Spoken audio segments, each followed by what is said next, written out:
안녕하세요. 연애, 인간관계 등에서 심리를 제대로 분석해서 여러분들께 도움을 드리고자 하는 심리전략 채널에 오신 걸 환영합니다. 이번 나솔을 보면서 정숙에 대해 말하지 않을 수 없는데요. 정숙은 정말 상여입니다. 우리는 방송을 통해 모든 장면을 편집된 화면으로 보기 때문에 여우 같은 면모가 쉽게 눈에 띄지만 실제로 정숙님을 사석에서 만난다면 웬만한 남자들은 전혀 눈치채지 못했을 거라고 생각합니다. 이번에 영철님이 짜증난다. 정숙은 악플 많이 달리겠다. 라고 말한 장면은 영철님이 욱해서 실수한 부분이지만 전혀 이해 못하는 건 아니었습니다. 우선 정숙은 영철과 공용거실에서 단둘이 남아 셀카를 찍는 장면이 있었죠. 그때 나온 어깨 쿵은 정말 잊을 수 없는 장면입니다. 상식적으로 마음이 1도 없는 남자에게 저런 스킨십을 아무렇지 않게 한다는 건 말이 안 된다고 생각합니다. 영철은 충분히 오해할 수 있었죠. 영철 입장에서는 당연히 나를 좋아하니까 어깨에 기댄다.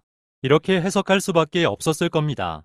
아마 그날 밤 영철님은 잠도 잘 못 주무셨을 거예요. 심리학에서 말하는 인지적 착각이 딱 이런 순간에 일어납니다. 상대방의 작은 제스처 하나에 상상력이 증폭되는 거죠. 실제 연애에서도 이런 일이 정말 많습니다.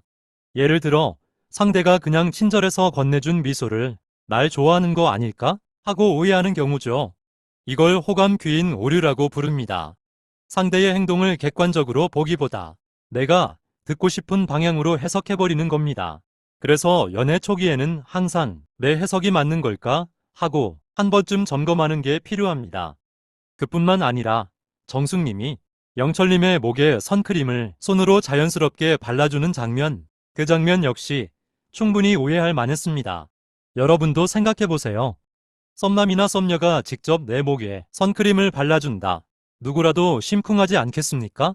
이번 215화에서 정숙님은 다른 출연자들에게는 나는 영철에게 선을 그었다 라고 말하지만 실제로 방송에서 보여진 장면 중 선을 그은 모습은 단 한 번 더 찾아볼 수가 없었습니다. 이 상황에서 영철님의 억울함은 충분히 이해됩니다. 여기서 중요한 심리 포인트가 하나 더 있습니다. 사람은 투자한 만큼 의미를 부여하는 경향이 있어요. 심리학에서는 이를 몰입 편향이라고 부르죠.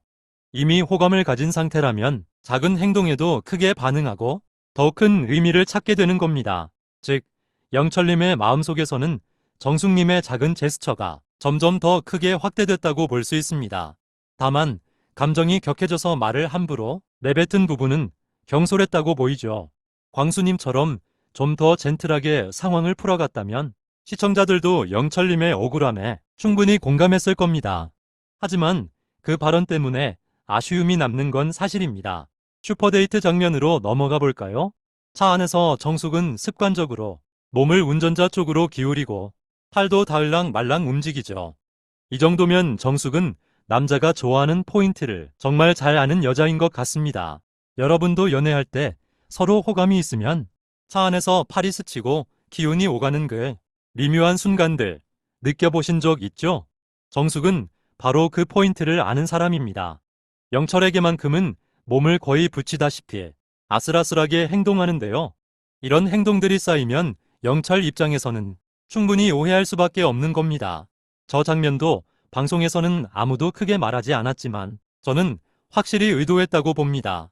만약 정말 선을 긋고 싶었다면 저런 몸 플러팅은 절대 나오지 않았겠죠.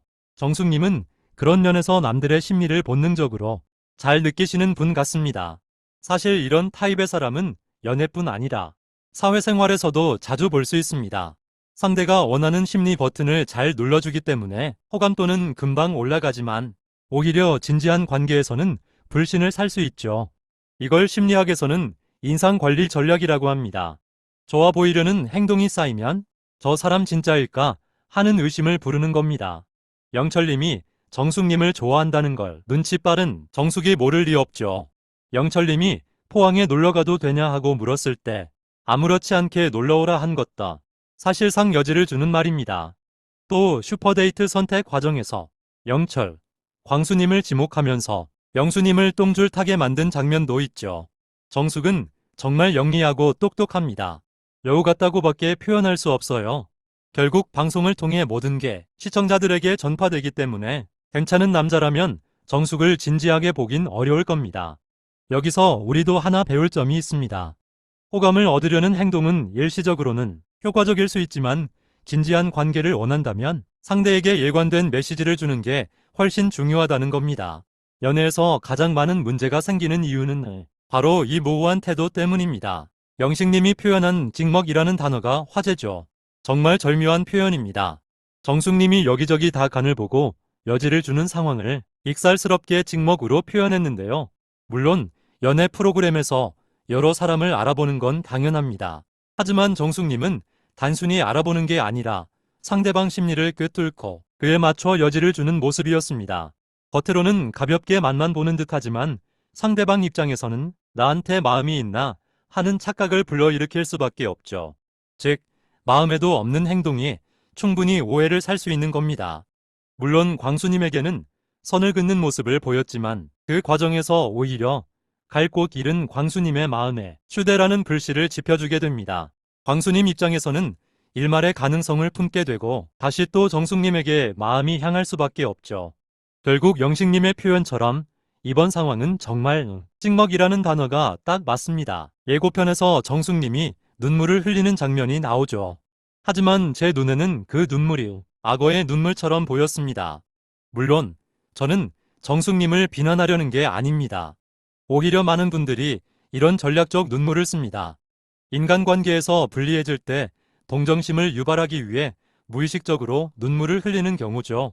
중요한 건 상대의 눈물이 진심인지 아니면 상황을 모면하기 위한 것인지를 차분히 구분할 수 있는 눈을 가지는 겁니다. 그리고 또다시 영철님은 정숙을 안타까워하며 위로합니다. 이 장면에서 저는 확신했습니다. 영철님은 정말 여자 보는 눈이 없거나 혹은 본인도 그리 좋은 남자는 아니어서 제 눈의 안경으로 해석할 수밖에 없다는 것. 여기서 말한 보는 눈이란 상대방이 진심으로 본인을 좋아하는지 안 좋아하는지 눈치가 없다는 것이니 오해 없으시기 바랍니다. 자, 오늘의 심리분석 리뷰는 여기까지입니다. 마지막으로 이번 사례를 통해 우리가 인간관계에서 배워야 할 점을 정리하자면 3가지입니다.